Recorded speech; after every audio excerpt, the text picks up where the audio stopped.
Hey guys, and welcome back to this channel. In this video, I'll be showing you guys how you can see how much your plant is worth without harvesting it, because it is important to let them mutate before you actually harvest it and sell it if you want more shekels.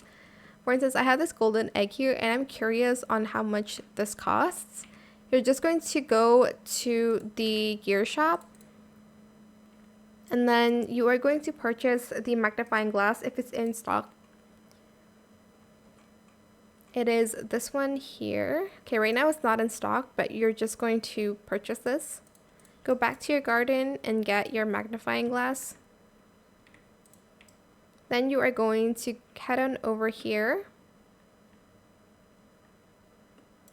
Then you're going to press on the plant you want to see, and as you can see right now the golden egg is worth 24 million shekels. And that is it.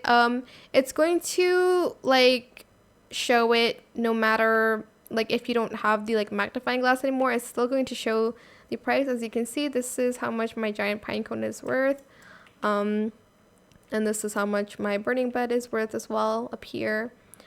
But yeah, you'll also be able to see the mutations that it has. Well, you can also see it without using the magnifying glass, but yeah, that is it. I hope it was helpful for you guys. Don't forget to like, comment, share, and also subscribe to this channel if you haven't done that already. If you have any more questions about this video, just leave it in the comment section down below. I'll try my best to answer them all for you guys. And if you found this video helpful, please click the thanks button as well. That is it. Thank you so much for watching. Bye.